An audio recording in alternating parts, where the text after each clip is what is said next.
others, that they may see your good deeds and glorify your Father in heaven. Amen. Thank you. Is it you that requested that song, Lisa? All right. I heard you clapping. You're leading us to doing that, It's a good thing. We redid the Indonesia jar, so we have the pictures of Nobelius and Marciano there. And I kind of like, when you come up, kids, you see Marciano's kind of doing a little salute. And, he's this little kid. What's really touching is back behind there, you see the rubble and a very simple place they live. Obviously, we're very thankful for it. But it's a very simple place. He's sitting there, he has two fingers up, kind of his salute. And as you come up, so as you come up, give a salute, give your dollar back to God, and then have a seat. I want to talk to you just for a second. All right? Come on up.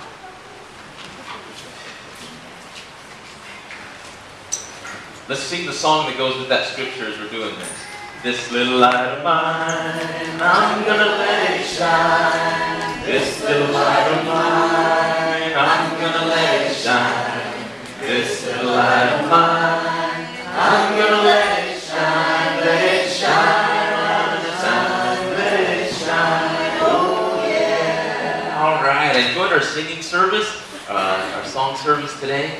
And Mason, you'll come take care of this. Don't get the handoff. I realize that there's a football game kicking off probably as we speak. So there's the handoff. He goes long. Someone said, hey, the Cowboys game starts at 10:30, 10:25. I said, so keep it short. And I'm like, I don't even start by 10:25, And he didn't say he didn't say, oh yeah, I didn't think about that. He just like, yeah, whatever. We can just skip all of that. Very quickly. Last week we talked about superheroes. We talked about Wonder Woman and Batman, and it's a lot about Superman, how Jesus is our superhero, and then also how then we are to be like him and be superheroes in the fact of there are people around us that need service. There are people around us that need superheroes and to serve. So this morning we're going to start different. Let me get your minds thinking, and I'll let you know about this. Talk to me about zoo animals. So I want you to be thinking about your favorite zoo animal, maybe, and then also the strangest or weirdest zoo animal as well. Okay? So be thinking about that, and we can learn about this. Something we didn't mention is that Luis was baptized. My dad sent news of that, and so he's there. Can we find where? I think number 55 right here. See, that almost looks like a Cowboys jersey, so he may even be better a young man than we thought, right? Those of you who are fans. And so he was baptized, and we have God's, what's cool? He was baptized in the same baptistry that some of you were baptized in, because the water, the oceans all touch, and they go into it's the Indian Ocean there, of course, but it's the same water that flows. It's the same water that flows no matter where you live, what color your skin, the shape of your eyes. It's that same water that flows. So as you kids are growing up with Nobelius, some of you have helped make that happen, where he's not just getting physical needs met, but he's hearing about the love of God, and at some point that just overwhelms you, right? You want to respond. Maybe he's being a model for you and an example for you, that at some point, you also, as you're growing up with him, different part of the world, that you decide to be baptized as well. This morning, I think our next slide gives us the title of it, Turned Off. In our teen class this morning, we talked about how non-Christians view church, how they view Christianity, and certainly the media is the one who controls, kind of the box that so many look at that. Maybe you're here today and you're not a Christian. And so I'm talking primarily to the believers this morning. And last week we talked about serving and being a superhero for someone, and I think that was practical and applies whether you're a believer or not yet a believer. Always that's the hope, of course, that's the ultimate of why we exist, to bring people to Jesus, that you know the love of God and you become more like him. That's what the world needs. Unfortunately, there are many people who wear the name Christian, right? If we're talking about football jerseys, they got the name across the jersey, but they just don't represent their team well. unfortunately, we're here at the kickoff of a fall football season, and already, I probably follow it as little today as I have maybe ever, years, and I used to follow it more closely. But already I know that there's drama in the NFL, and there's people who get paid a lot of money, and we put them on television, and they're not very good role models for us. And there's already those who look at that and say, wow, is that what the NFL is about? Is that what? And it's not. You know what? It's just not nearly as fun for the media to put all the others that are stepping up and donating and doing things in other places and who are great role models for our young people, not just on the field but off. But Christianity is a little bit like that, isn't it? Church is a little bit like that. And I'm almost afraid to tell someone I'm a Christian because they think, oh, you know, I know other people who wear that same colored jersey and have the same name. You must be like them. You've heard me talk about some of the great things done in the name of Christ throughout history with hospitals and orphanages and taking in the poor and caring for people. It was usually and often Jesus people who were at the forefront and leading those things forward. But I think maybe now with people who wear the name of Christ but don't act or look much like Him, it makes it tough, right? It makes the whole league look bad. And so this morning what I want to do is I want you to conjure up in your mind those people who you wish were sitting beside you today. You wish they would come, not just to church. You know, it's not about church, right? Church is, we just know that's the front door for most people still in our culture, that's where they're going to hear about the Christ. It's not first about the church, it's about the Christ. But it's the Christ who is coming back, and who's He coming back for? His church. And so we have a lot on the line. We have the reputation of Jesus in our hands, and we have to ask ourselves, what are we going to do with that? Scripture tells us, and it's a good thing, it says to be, if you go back into some of the older translations, that you are to be a peculiar people. Tell me synonyms for peculiar. What's more modern day language for peculiar? Weird. Okay, weird is the one I thought of. Any others? Strange. Unique. Odd. Unique. Unique, that's what you say whenever you want to be nice. Right? No, you're not weird. You're just very unique. There's no one else like you, right? But weird, strange, odd, or peculiar. And we're supposed to take that seriously. We're supposed to be different from the world. Sometimes part of the problem is that those of us who wear the name of Christ, we just act just like the world. The world says, why do I want to be like you? You're just like me, only you have to give an hour every Sunday morning. You have to get up early on the weekend, and your preacher's always bugging you to give money. So if I can be just like you except for those two things, why can't I just be on my own? And there are so many, if you ask them, yes, I'm a Christian. And you say, oh, really awesome, what makes you a Christian? And they'll give you one or two or three answers. We talked about baptism and celebrated that, even encouraged you toward that. And you say, what makes you a Christian? Oh, I was baptized. See, back in such and such a year, back when I was this old, I was baptized. And that's what makes me a Christian. Oh, so you spend time with God? No, I was baptized. Oh, but you pray to Him and you talk to Him and you share your heart? No. What makes you great? I was baptized. Are you active in a group of people? No, I was baptized. That's what makes me a Christian. That's the beginning and the end of their Christianity, of their faith. Other people might say, what makes you a Christian? Oh, see, I pray this prayer. Oh, so you're active in being generous and caring for the poor and caring for the widows. Oh, no, I prayed a prayer. And what I fear is those of us who are teachers who have taken important, valuable, good things, and we've so reduced following Jesus to those one or two religious things, necessary, important things. But we've not said what strange looks like, what peculiar looks like. A couple of months ago, I went to the zoo. It's been years since I'd been to the zoo, and I'm so glad that my kids, even at their age, some of it probably has to do with fond memories. And we went to the zoo and we were looking around, and God has a strange sense of humor. I'm looking at some of you and I'm thinking, God has a strange sense of humor. You've seen the movie Madagascar, right? You go and so it's kind of set partly in the zoo, and so people go through and they put on the show, and you know, and the lion roars and the giraffe walks around, and they kind of put on the show for the people. But it's like as soon as the zoo closes, what happens? The animals start talking to each other, right? Like, oh, that was a tough day at work. You know, the crowd was, you know, but we did a good job, and so you wonder if that's what happens, right? After hours. But when you look at animals, you think, wow, how peculiar, how strange, how bizarre. What's some of your favorite zoo animals? What are your favorite? Elephant. Why elephant? It's a particular reason. They're just so big and strong and gentle. Big, strong, but still kind of gentle and kind of maybe slow in the way they work. Favorite zoo animals? Think about it. I'll come back to you, okay? Think about it. Raise your hand when you got one. What you got, Butch?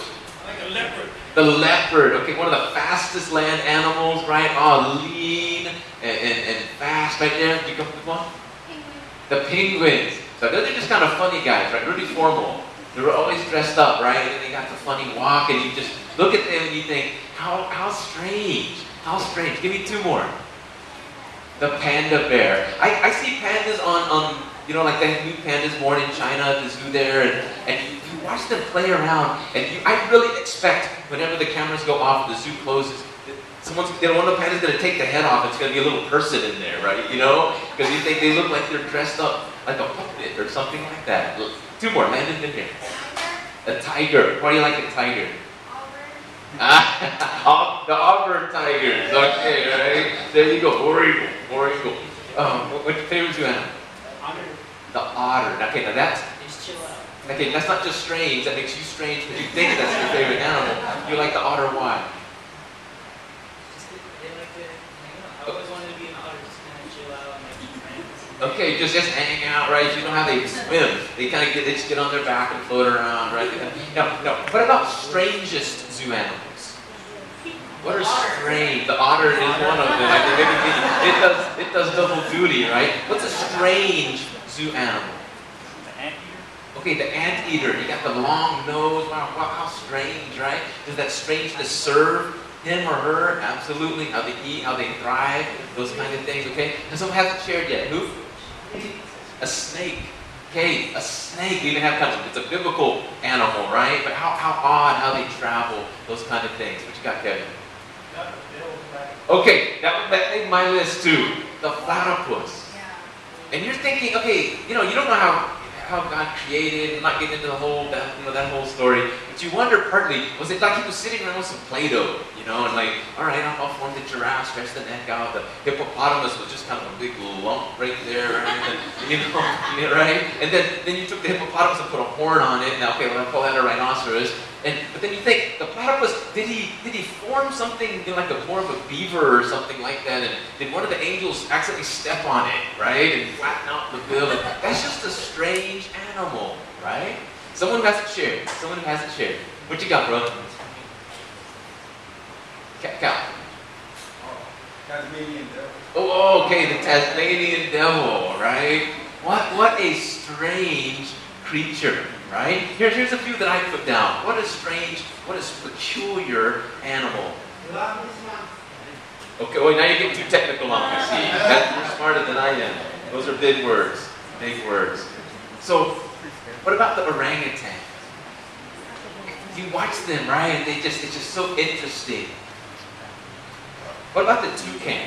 The toucan bird. You got the long, colorful beak, and you think, right, actually scientists, they're not even sure why that's there. Part of they think it's kind of a mating thing, and think, wow, what a beautiful beak she has. Others talk about for eating and the use there, so we're not really sure. You think the ostrich. What exactly is that thing? Right? Is it a bird? Is it a mammal? Is it, and it's got this, a chicken that people can ride on and race. That just should be against the law, right? It's peculiar. It's strange. I mentioned the platypus, the alligator, this prehistoric looking thing, alligator, the rhinoceros, we mentioned that. And so what we have is that also church is a strange animal. Christians should be strange animals, but church is a strange animal. And have you been coming to church so long that you've forgotten that? If you haven't, invite someone. And then, because whenever you invite someone and they're sitting beside you, you're seeing everything we do through new eyes. Wow, I don't know if they understand that. That just seems kind of weird. And, we're singing these songs and we're celebrating someone who lived and died and was raised long ago. And then we get really quiet. We pass these trays with cracker and drink some juice. And someone says something about body and blood. And I don't know. It just seems kind of weird. The good stuff, that makes sense. We're taking care of kids in Indonesia and locally, the White Food Bank. I can get into that. But wow, the other stuff's just strange, right? It's a strange animal. At the same time, God created the different parts of these strange animals to do different things. The long neck of the giraffe serves a purpose, right? Without that long neck, could you imagine if that was odd and giraffes had short necks, and out comes this really gangly long neck giraffe, right? And so all the other giraffes make fun of him, right? Oh wow, look at that long neck. But what's going to happen is all the short neck giraffes are going to die because they're not going to get to eat leaves off the high trees. It serves a purpose. And so while sometimes it's tough being strange as a Christian, but particularly as a church, sometimes it's valuable. And God has chosen this strange animal that we call church to be His primary, the people now, not the institution. You are the church. When you hear me saying church today, I'm talking about you. Yes, the gathered church in a unique way, but also the church whenever we huddle up and at the end of our time together, we call the play, we say break, and we all break out of the huddle and you go to your jobs and your homes and different places, the church that's there also. I'm not going to give you much time to go and look at all of these scriptures. I'm covering a pretty broad array, so you need your phones to type it in or a pen to write it down. Ephesians chapter 3. A lot of this comes if you want to do more reading. Ephesians 3 and 4, if you want to do more reading later, you'll go, oh, that's where that comes from. Oh, wow, I didn't realize it said that. It gives you a little more context. Ephesians chapter 3, the purpose of the church is given to us, the purpose of this weird animal that God created that He calls the church. And He says the purpose of the church is to display, let me give it to you in the kind of the Bible language and we'll peel it apart, to display the great wisdom of God, the multifaceted or manifold wisdom of God to the audience in the spiritual realm. That sounds pretty churchy, doesn't it? It sounds important here. But that God created the church, one, of course there are other purposes, to encourage one another, but what does that do? It shows God's wisdom to those in the heavenly realm. But I want you to picture, I won't pretend to understand it all, but I want you to picture is a heavenly, an amphitheater. Now some of your versions say in the heavenly realm. That's the accurate translation. But when we think heavenly, we think heaven. What's maybe better for our thinking is in the spiritual realm. In the spirit world, in the unseen world, of which it's not just the good guys, it's the good guys and the bad guys. So there's this amphitheater, okay? You can tell we're on this Star Wars kick. We recently bought all 6 versions, episodes of it, right? Are you getting ready for Star Wars 7 coming? And so we've been watching them, so, I can't help but, picture that. And maybe you remember the council, right? Not the Jedi Council, but the Senate. And there's this huge Senate auditorium and all strange animals and different beings from all over the galaxy and universe come and they sit and they gather here in this place. I want you to picture a spiritual amphitheater. And they're watching. And God said, my love wins. My love is the most powerful thing. It is stronger than fear. It is stronger than hate. It is stronger than selflessness. And if I love people, they will see this power. They will love me back. And then they will use that power of love to go out and make a difference in the world. Over on the left side, over here, the goats, if you know the parable, they're laughing. They're saying, it wasn't strong enough for me. You gave me your love, but I rebelled against you. You gave me your love, but I found that you don't understand the power of the dark side, right? There's the dark side of the force. There's the dark side of the spirit world. And they look at God and say, God, you're so stupid. You're so dumb. You really think that love is powerful and that love will make a difference and love is what will fix the problems in the world and love is what will heal marriages and parent-child relationships and inner turmoil and depression, anxiety and struggle. You think love is that strong. Let's take a watch and let's see. And the purpose of the church is created partly to show that God is wise to those watching from this spiritual amphitheater. There's another set of eyes that's on the church, and that's the earthly eyes. Jesus himself says in Matthew chapter 5, he says, it was our song, let your light shine before others so that they may see the good things you do, and so that they will give glory to your Father in heaven. So we have two sets of eyes. One is the spiritual eyes, I'll say from above. Other are physical eyes, and that's from the world, and they're looking in to see, let's see about this God you follow, let's see about Jesus who you follow. You wear the jersey, you've got the name, how well do you represent the team whose jersey you're wearing? What I want to suggest this morning is a combining of all of those things. Church is strange, it's peculiar, it's weird, but it's God's chosen tool to show wisdom to the heavenly realm, but also to shine a light to the world and draw all people unto Him. I think what we do sometimes in our strangeness is we turn people off of church, and therefore an opportunity to follow God through Jesus, be filled with the Holy Spirit, all that happens that we talk about so often. This morning what I want to do is talk out of those places, out of that reality, about 3 ways that you can turn people off of church. How you can guarantee that they'll never be sitting beside you one day. How you can guarantee that they won't have any interest in Jesus that you follow. I hope you feel a burden to share with others what we call the Great Commission out of Matthew chapter 28. Jesus, the whole story finished. This is the final episode of the series. And Jesus has died and been buried and been raised. And he's done some extra teaching. This is Matthew 28, if you want to flip there. And he's about to leave. And these are kind of his parting words to them. Here's your commission.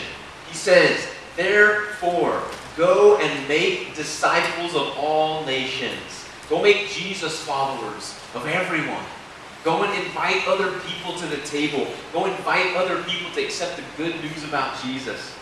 And then he gets real specific. He says, baptizing them in the name of the Father, the Son, and the Holy Spirit. And then he says, teaching them to obey everything I have commanded you. Where do those things typically happen? In the family of the church. Are you going out and do you want them to know Jesus? And I hope part of that, I hope that you feel good enough about your church that you say, you know what, church can help in that journey. If I won't turn them off to church. If others won't turn them off to church. Because you know you're not the only Christian they're interacting with, right? They get the caricature of Christianity from the media. There are other Christians who are in person who are turning them off. You don't want to be one of them. So as we fulfill the Great Commission, how do we do that? So here's 3 things that Christians can do to turn people off of church. And obviously I wanted to give you the alternatives to those 3 things. The first one. Here we have lead with love. You want to turn people off of church, don't lead with love. Again, you know some of the scriptures that are there. That you shall know the truth, and the truth shall set you free. Do we have the truth? Yes. Do we need to be apologetic about that? No. Do we need to be humble about that? Absolutely. Why? Because we are recipients of that truth as much as we are speakers of that truth. The truth did not originate with us. We just benefited from it. And we want to share it on for others, right? That light that we let shine and let others see so God gets the glory, we didn't light the light. The song is actually doctrinally incorrect. It is not this little light of mine. It's God's light. At the same time, I understand it's not nearly as catchy or as cute to sing, this little light that God gave me and put inside of me but not really mine, I'm going to let it shine.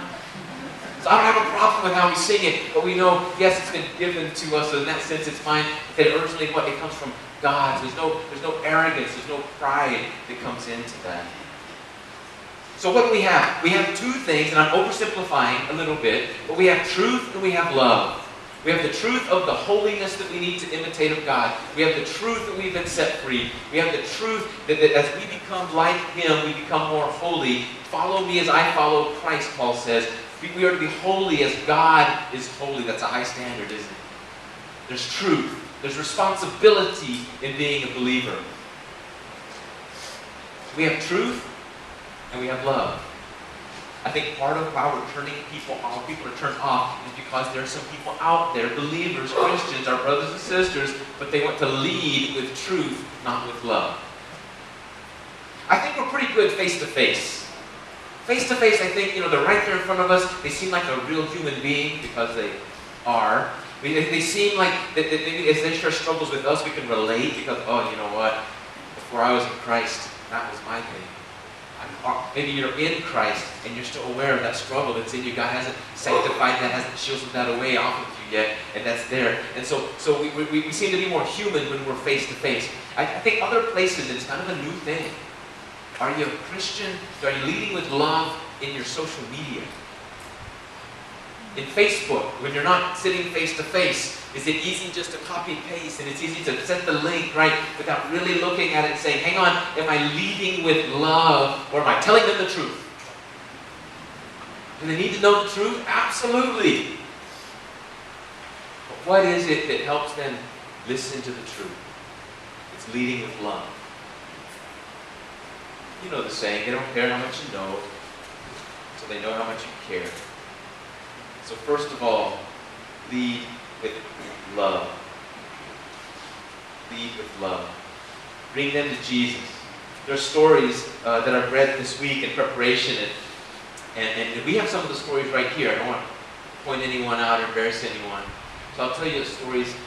This is a church, I believe, in Las Vegas. And the person was writing about how they're as a church, as they lead with love in their evangelism. Now, at some point, you have to lay the truth out.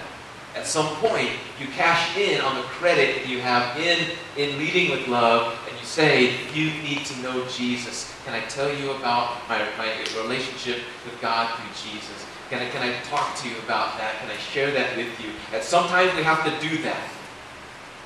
Sometimes we're afraid to lead with love because there are others who are not only leading with love, but they never move, they never let the love, I don't say leave love, they never let the love motivate them to say, you know what, I need to talk to you about the truth.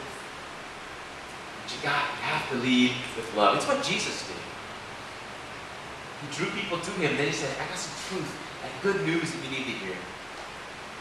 So this preacher in the church in Las Vegas, he was talking about how there's really two different Las Vegases, okay? There's the Vegas you see and hear about, and it's questionable. Sin City is the nickname, right? But you know, there's really a whole separate part. And people know people who moved there from here and say, oh yeah, that's really not. There's like neighborhoods, real people live there, and they go shopping at Walmart. And they do things like the normal things like that. But the two worlds live so close together that often they spill into one another. And so the person said someone came to our church and she was someone who was in some of the shows and dressed inappropriately and danced inappropriately. But she had this emptiness in her life, and there was someone who was reaching out to them and said, hey, come to my church. And what got her to church was that this person was loving. And so she came, and she was, of course, dressed in what she thought was nice. You have to realize that culture is so different, right? But instead of saying, hey, you know what, you can't come in here looking like that, and we got to straighten you out, we got to get you to behave before we get you to belong, we'll let you belong. We'll talk about that in just a moment. That they just loved her. They led with love. And eventually she comes to Christ, and she then changes in behavior. And as God transforms her, and people educate, we fulfill the Great Commission, not just go make disciples, but what? Baptize them and then teach them to follow Jesus. But you have to lead with love. You have to lead with love. The second thing, sometimes we ask people to behave before we let them belong. We say, we want you to act like a Christian before we're going to let you into our church family. I love preaching about these three things here because we're pretty good at it. You're pretty good at leading with love. You're pretty good with people coming in that are different. But the thing is, if we accept that they're going to belong before they behave, they're going to look differently than us. They're going to dress differently than us. They're going to talk differently than us. There's someone who pretty regularly catches me here in the building during the week, lives nearby, and she'll come over and we'll talk, and she'll share some about life and relationship and job and things like that. But she has a vocabulary that could make a sailor blush. And I'm not making light of that. You don't hear me condoning that, making light of that. In fact, there's a little part in me, if I'm honest, because I want you to connect with me here. That every time something comes out, I just kind of, I hope it doesn't show, but inside I just kind of flinch. Right? And she's aware enough to, oh sorry, sorry, and she'll change the word, right, to oh shoot or darn or something a little more, anesthetized. And I'm not making light of disrespectful language and swearing. I'm not doing that. But what I'm saying is, you know what I could do? I could correct her. I could say, that's not appropriate language, especially here in the church, especially the preacher. How many times do you think she's going to show back up?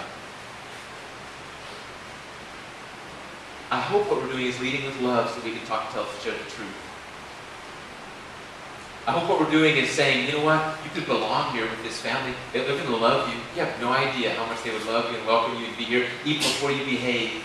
Because we want you to belong in the community. We want to connect you to Jesus. And as you spend time with Jesus, as you spend time being discipled and taught, oh, God, you're going to go, as your heart becomes the Father's heart, you're going to say, I don't want to do stuff that brings discredit to Him. Heaven's watching. I don't want people to think He's a fool in heaven. And the world is watching. I want them to watch my good stuff, not my bad stuff. And that will happen. But it makes it difficult for those of us who are churched, right? For those of us who are weird, the platypuses of the world, it makes us look strange. But have you ever thought about if you could get into the cages at the zoo, that you understand that to other giraffes don't look weird. To other giraffes don't have freakishly long necks. In the platypus community, they don't look at someone else's bill and laugh and look at it. It's normal. And so as we are transformed, become weird, as we become a peculiar people, less like the world and more like Jesus, we have to also remember and be aware that we still look weird to those on the outside. And so when they come in, they're going to look weird to us. Well, what we can do, we're going to lead with love in hopes of being able to share the truth. We're going to say, we're going to let you belong before you believe like we believe and before you behave like we behave. Ephesians chapter 6 talks about this. He says, for our struggle, because sometimes we think that they're the enemy. Right? Those who talk differently than us, dress differently than us, do things differently than us, we think they're the enemy. In Ephesians 6, Paul writes, he says, our struggle, our battle is not against flesh and blood. If there's flesh and blood before you, that's not the enemy. In fact, maybe a better metaphor is they're a prisoner of the enemy. They're a prisoner of war, not the enemy. Now, sometimes are prisoners taken and then they're trained to fight for the enemy? Yes. So I'm not saying that they're completely innocent. They're no more innocent than we are, right?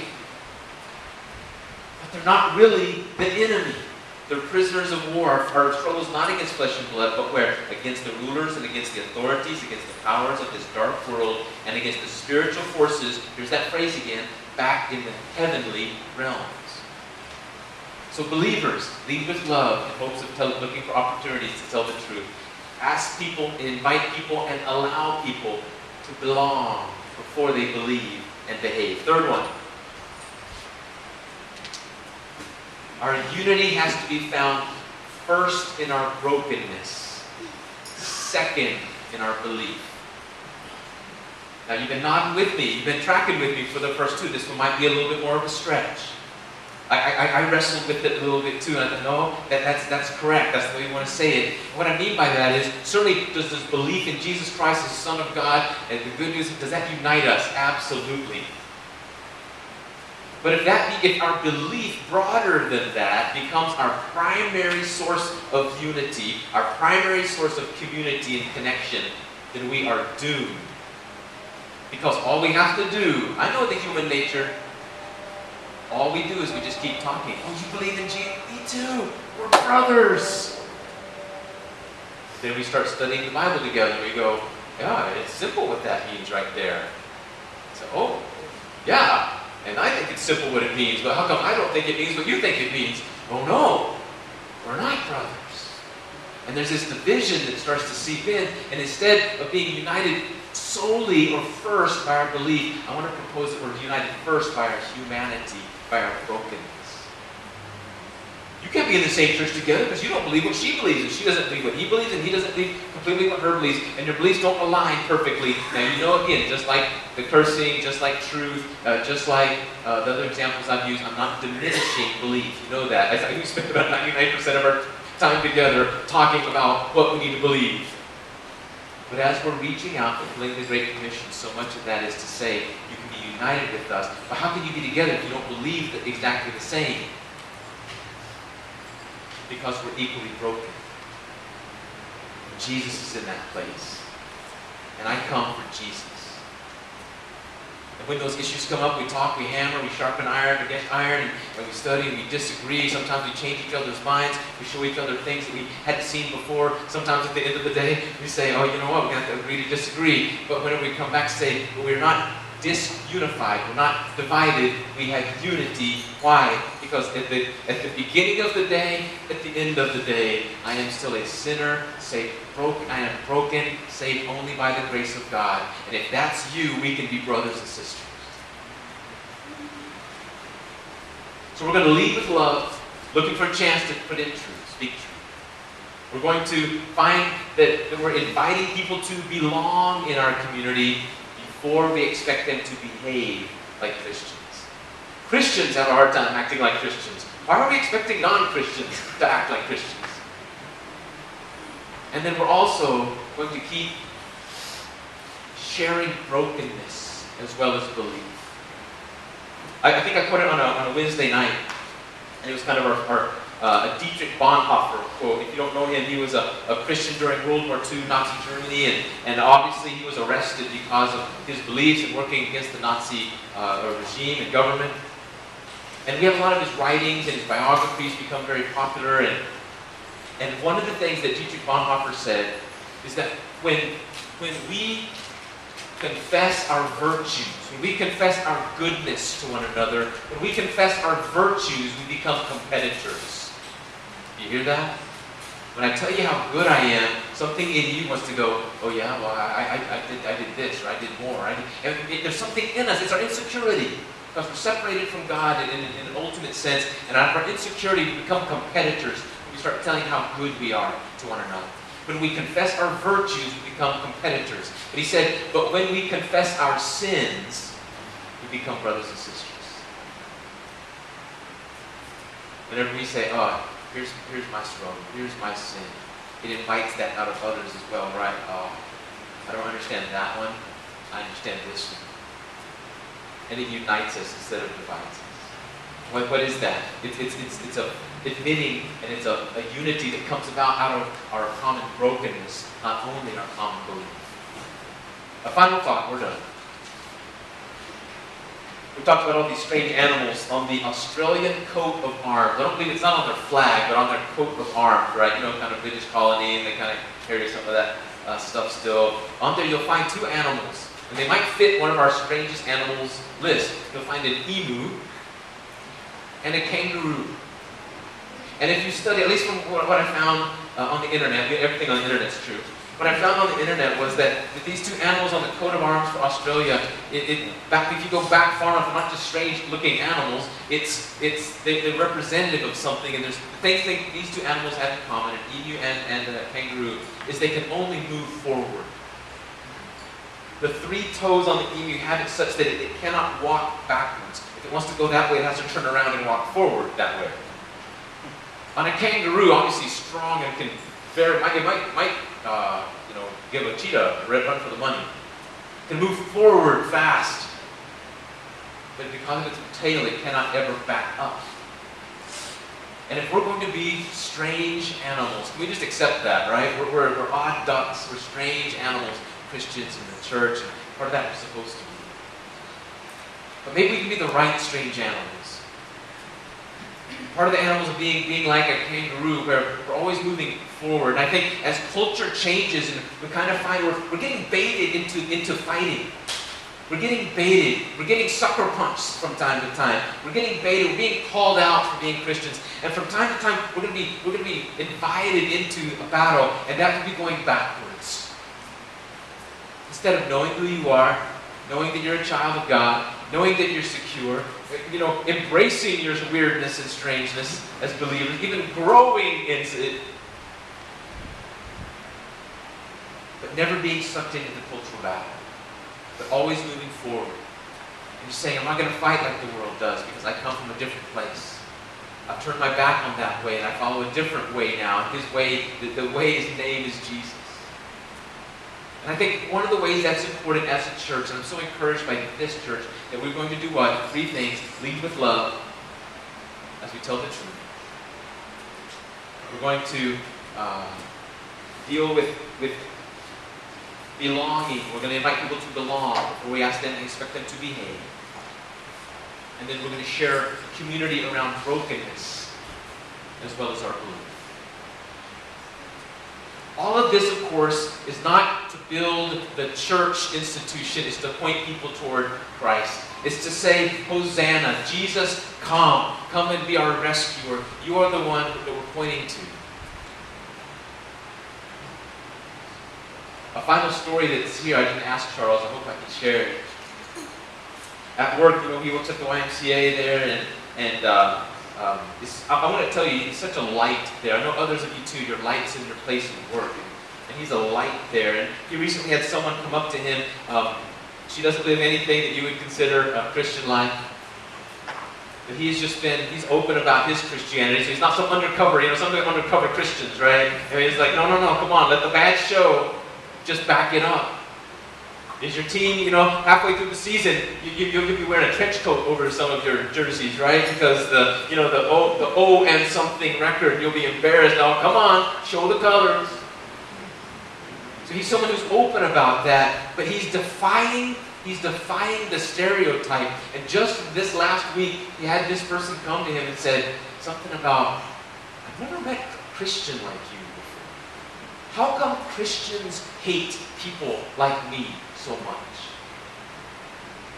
And leading with love, he's going to have the truth, and there's going to be an opportunity to share. And that's what we're doing. It happens real. It's not just in far-off places in like Nevada. It's right here with us as we share Jesus with other people. Lead with love. Belong before behave. Brokenness finds us as well as our belief. But we're calling and pointing people toward Jesus. We want this to be a weird place. Wow, you're weird. You love each other. You give.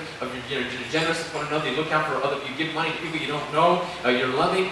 You refuse to get all upset and mad and fight back. With the culture. You're just busy doing something else. Yes, we're weird of all of those things. Let's continue to be guilty of those things, not be sucked into the battle. The bottom line goes back to this thing. Because all those things are what Jesus did to reach out. Let's be like Jesus. I've been talking to believers today, so I'm not going to give you an invitation. If you've been overhearing, though, and you like what you hear, we'd like to lead love with you. We'd like to invite you to know Jesus. We'd like you to be responsible for the weight that we carry of this strangeness of being different than the world, and not just Christian in name, but Christian in action. Let's talk after. But for those of you who have been talking, to myself and to you, let's be like Jesus. Do those things. Let's be a weird church that continues to invite other people to Jesus. Let's stand and sing our song.